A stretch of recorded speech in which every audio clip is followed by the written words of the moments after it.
What's up, people? It's your man Urban Lover coming from your mama's basement. As always, nothing new, the same ordeals, nothing changed. The Lakers played the Sacramento Kings yesterday. Tonight we got the Clippers. I'm hoping that we can continue from what we did yesterday. What I'm gonna do is I'm gonna give y'all some pros and some cons. And the reason why I'm saying this is because I'm on Twitter, I'm listening to guys saying trade Brandon Ingram, this and that. First of all, I don't know why people feed into those comments.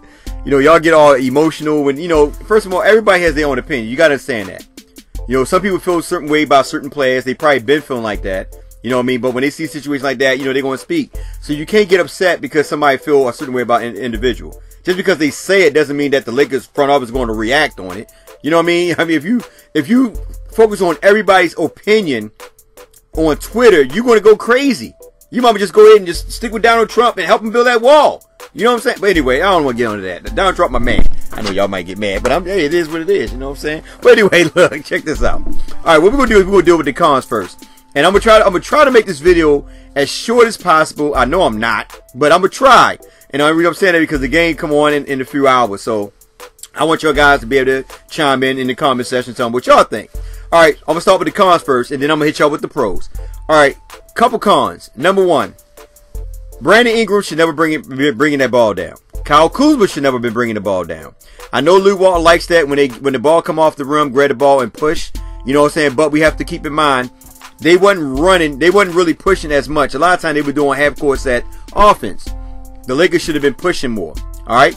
In a half-court set offense, if you're going to run a half-court set offense, you have to bring Zubac back in. The only problem with that is, and y'all should know this by now, that based on the fact that LeBron James and Rondo were not there, Zubac was barely even looked at. And I'm not taking away from Lonzo Ball, but they were not looking at Zubac at all. In those 3 games when Zubac was averaging 18, 19, 18, or whatever it may be, LeBron James and Rondo was feeding him the ball. When the Lakers, when the youth were giving it to him, they were giving it to him either on the high post or on the high post, or when he was already double teamed and all that, and he had to force up a lot of shots. Where LeBron James and Rondo were giving it to him actually when he was in better position or when they got double teamed. Especially Rondo. Rondo was really feeding him. I'm just going to be real with you guys. So, and LeBron James, because his name is LeBron James, he's going to demand a double team. So when they were double teaming LeBron James, he was running a lot of pick and rolls with Zubac. Here, they wasn't really using him. Matter of fact, they even took him out the game. Small ball, Lou Walton should never went small. Never went small. And that's one of the biggest things that Lou Walton can never get away from. Going small. Got to get away from that. At the end of the day, Zubac been killing you as a coach. You should have got Lonzo Ball and them together and say, listen, what we're going to do is we run these half-court set. We're going to get Zubac going. Once we get Zubac going, it'll open up opportunity for them to hit more better shots on the perimeter once they establish the inside. Instead, the Lakers were basically going a lot of ISO. Don't get me wrong, I love it, but at the end of the day, they were going a lot of ISO plays. That leads to my next con, ISO plays. The Lakers at point in times, Kuzma and Brandon Ingram and Lance Stevenson were doing a lot of ISO plays. Now, were they bad? To a degree, not as much. We blame Brandon Ingram for a lot of turnovers because Brandon Ingram was getting stripped like crazy. And that's why I say that Brandon Ingram, to me, is still under development. That's why when people sit there and say that, Brandon Ingram going to be this, going to be that, we never know because we're never going to see the full potential of him based on the fact of how he plays. At the end of the day, I still say that Brandon Ingram still need to gain some weight. If you're going to attack the basket, you got to attack the basket with authority. And also, now before I get to the next thing, they can't, when they ISO a lot of players, you got to put your head up and look around because if they double teaming you, 9 times out of 10, there's somebody wide open. If you're not getting to the paint like you need to get to the rim and they're cutting off your path, then you got to find somebody else. That way you actually are setting yourself up to be more than just a scorer, but also an all-around player.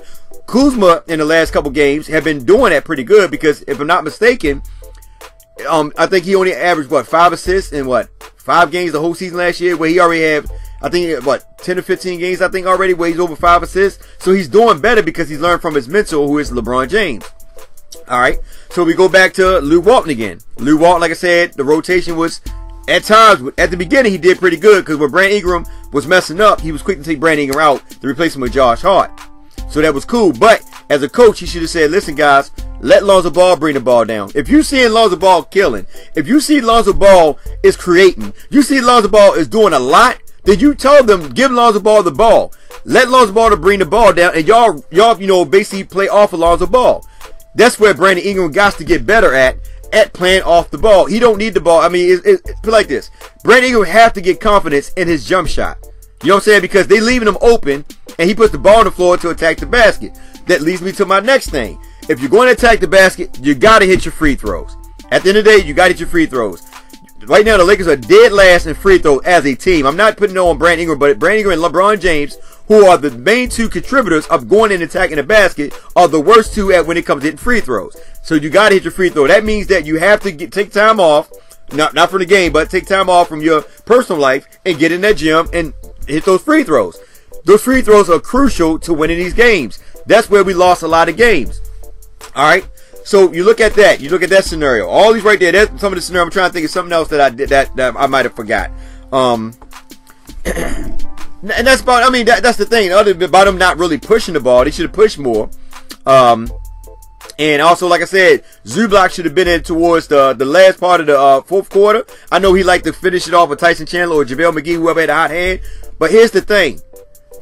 At the end of the day, and I'm not taking away from Tyson Chandler, we needed some inside presence to slow the game down. When the Sacramento Kings were making their run, that's when you should have called a timeout right then and there to kill the momentum, bring Zubac in, told Lonzo Ball on them, like, listen, get the ball to Zubac to kill their momentum. You know what I'm saying? Go down and let Zubac make it work. Make him create down there.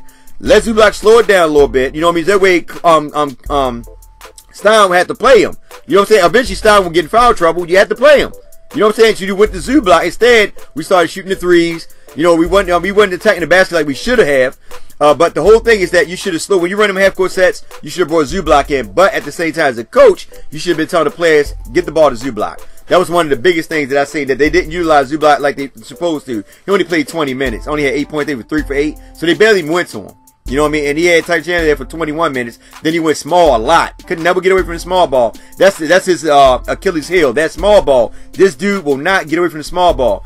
LeBron James, the other thing, LeBron James proved that at the end of the day, I know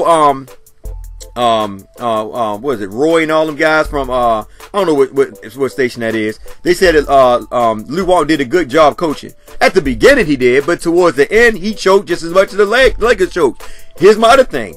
At the end of the day, as a coach, you got to know when the mixed matches come. You got to know when to call timeout and when it need to be called out. Don't let the team go on a 10-0 run or 11-0 run, then make a call a little timeout. It doesn't make sense. You're supposed to stop them right then and there before they get, you know, when they was up by 15, that's when you're supposed to stop. We had 6 minutes to go, 15 points. You could just whip the Zubac and brought Zubac in and tell the guys, listen, just feed the Zubac and let him go to the free throw line. Keep it going to Zubac and make them play him. Slow the game down. Instead, you did not do that. Instead, you ran small ball and then brought Tyson Chandler in and you allowed them to create and get back in the game. That way, with Zubac in there, and I'm not taking nothing away from Tyson Chandler, but Zubac is a way better finisher than Tyson Chandler around the rim. He got lower. You see what he did in the last couple games. Very creative. Even when he was in at the beginning of the first quarter, he was creative. When Stein had him trapped on the almost on out of bounds, and he went around him and did the little flip layup. So you got to let him be more creative. If we lose this game, that's cool. It's no problem. Now I'm gonna go to and one more last thing also. During the 41 seconds after the Kuzma hit that three, right, and they got the ball. Here's the thing about that, you know, but it should never came to that. If Lou Walton would have called a timeout and slowed the momentum down, we would never got to a point where Sacramento was making that run. We didn't call a timeout until at the last minute, which was kind of foolish. All right, now here's another thing. This is on Kuzma. Kuzma, knowing that Brandon Ingram is not a good free throw shooter, and you want the ball in your hand, you want to be that man. I don't care what nobody say. To me, Kuzma is the next best thing after LeBron James. Y'all can say what you want. I'm just being honest. I'm just being real with you guys. Kuzma is the next best thing after LeBron James. I told y'all before, Lonzo Ball and Brandon Ingram is still, to me, under development. As you see, Lonzo Ball looked pretty good, you know, shooting them jumpers, knocking under three. That's why I also, and I got to get back to this last point because I got to get to the pros. Kuzma should have kept the ball. Should never gave it to Brandon Ingram. Let them foul him. Let him go to the free throw line because in reality, Kuzma is a much better free throw shooter than Brandon Ingram. But like I said, we can't be mad at Brandon Ingram to that point because we knew that Brandon Ingram wasn't a good free throw shooter. So at the same time, Kuzma should never get that ball to Brandon Ingram.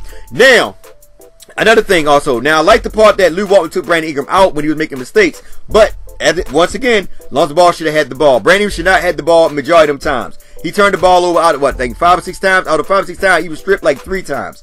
You know, because they know what he's going to do. They know he's going to put the ball on the floor and try to go to the paint because they know he can't make jump shots. At the end of the day, this is what you call good scouting. That's all it was. They scouted him. They know what to do. They wanted Brandon Ingram to get the ball because they rather for Brandon Ingram to do it than Kuzma.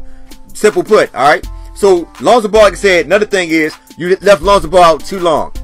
I know he played like 37 minutes. He left him out too long. Should have brought him back in when they made their little run. And when he did come back in, you should have made sure that he was the main facilitator when it came to bringing that ball down. Simply put, you said it before in your last season that when Julius Randle get the ball off the rim, he preferred to go to Lonzo Ball. Why couldn't we do the same thing here? Lonzo Ball is the main ball handler. You should have made sure Lonzo Ball had that ball. I'm hoping that Lonzo Ball is okay, that he could go this game coming up tonight against the Clippers. Now remember, Lonzo Ball, he got a spring. Not a spring. I'm sorry. What is his calf muscle? Something out Charlie Wilson, whatever it is, in his calf. And he went out. He didn't finish the game. Lonzo Ball to me was looking good. That's why I say Lonzo Ball should have had the ball in his hand. The dude was hot. 20 points, knocking down 3-pointers, looking good, getting to the basket. Had, 12 assists, on his way to get a trip down before he had to pull his calf muscle or whatever. He was looking good. That's why they should have gave him back the ball. If y'all notice, when Lonzo Ball had the ball, it was easy for the team to score. They did not do that. Instead, Brandon Ingram and Kuzma bringing the ball down. Taking their time, basically getting across the court. Lonzo Ball pushing it. These guys taking their time, getting across the court, trying to get in their spots, forgetting about other people. So we're not just bringing Brandon Ingram, we're bringing Kuzma as well. Nothing wrong with that because at the end of the day, they still play good. Now here's my pros. Y'all got to keep in mind, we did not have LeBron James, we did not have Rondo, we did not have JaVale McGee. All right, they played good without those guys being there. These 3 guys are the main contributors to the team, especially LeBron James. They played hella good without them being there. Based on the fact that, they were all thrown in together. I know people say, well, they played before in the summer league. Okay, we understand that. But at the end of the day, they all played pretty good, man. Regardless we won or lost. Yeah, I was upset, but at the end of the day, they still played good. And you got to be proud of these young guys for how they played, man. At the end of the day, they just didn't close out right. That's where, at the end of the day, it's the coach's fault and also the players' fault. The coach let them know that this is what's going to happen, and he didn't do that. All right, so we can't just put the blame on Brandon Ingram. All right, they played good. Number 2, another thing that we have to look at is this. All right, Kuzma looked good, man. Kuzma looked freaking good, man. Kuzma looked good. What else other pros? Kuzma looked good. Lonzo Ball, I kind of said all the pros with the cons, didn't I? Yeah, I sure did. So anyway, Lonzo Ball looked good too. Lonzo Ball was doing his daggone thing, man. If he didn't have the bad calf situation, I think that we could have won this game. Like I said, the main thing is that you have to keep in mind that LeBron James, Rondo, and JaVale wasn't there. And not even JaVale, but just LeBron and Rondo wasn't there. We did not expect Rondo to be out. We found out about Rondo being out not long before the game, hours before the game started, something like that, or I don't know if it was free. I don't know when it was, but we were so focused on LeBron James, we didn't know LeBron his index finger, something was messed up, whatever, got sprung or whatever, and he was going to miss this game. So you gotta look at it like that. You know what I mean? If Rondo was there, trust me and believe, Abika Zubac probably would have been in there, and Rondo would have utilized him to slow down Sacramento's momentum. I know that for a fact. Now, another thing is that you got to keep in mind too. Based on the fact that Rondo wasn't there, and we had Lonzo Ball, you got to remember that Lonzo Ball hasn't really played point guard the whole season. He was playing as a defensive specialist. So we got to keep that in mind as well. So he was probably a little rusty too, because if you notice, he made a couple turnovers that last year he was actually good at. Remember when he threw the football pass and they intercepted it? Last year he was good at that. But because he didn't, this is his first year actually playing, not first year, but his first game of actually playing point guard without LeBron James and running LeBron James' system, you know what I mean? So he's going to be a little rusty. And he still played pretty good. He had 12 assists. So just keep that in mind. So there are a lot of variables that we have here that we have to understand and realize. So at the end of the day, you got to understand they played good for what they had on that floor. My only problem is that another thing that I meant to point out is this. Alex Caruso should have got much more playing time. He should have been the next ball handler behind freaking Lonzo Ball, to me. Only reason why, because Alex Caruso played just as good as Lonzo Ball when it come to passing. I ain't talking about scoring, but when he can score too. I ain't gonna take that away from Alex Caruso because he played pretty good. He might have had better. He's nowhere near defensive wise than Lonzo, but Alex Caruso is pretty good passing the rock. I would have gave Alex Caruso much more playing time. I mean, it's more cons than pro. Listen, Lakers play good, but I'm gonna get back. Mo Wagner should got some playing time at power forward. There was a good opportunity to play Mo Wagner, a good opportunity to play McCallum also. You know what I mean? It was a good opportunity to play both of them guys, to give them some little rep, because at the end of the day, you got to utilize your bench. But, you know, I think Wagner played 4 minutes, something like that. But you got to utilize your bench, man. Was it right? Yeah, I think Wagner played only 4 minutes. But overall in all, to me, personally, they play good. Regardless of how we look at it, you know, we could take a lot from it. You know, but at the end of the day, they still play good, man. They gave us a good freaking game, man. And you cannot ask for anything more. That's my biggest take from that. You can't ask for anything more, man. They played without LeBron James and Rondo, and they played pretty good. And that let LeBron James know that, you know, that's my next thing, is that you don't have to, you know, you don't have to keep talking about AD in the trade or throwing it out there like that. You know what I mean? These young guys roll without you, LeBron James. So at the end of the day, like I told people, these young guys are good. They just need a mentor to get them over the top. That's why I be telling people, when they sit there and say the Lakers are bad, the youth are garbage, and I have to explain to people, like, 8 games, we put the opportunity for us to win 8 games that we lost. 8 games that we lost, we put LeBron James in position to win those games. Out of those 8 games, 5 of them he lost himself, and he took the blame. Just imagine if LeBron James would have won those 5 games.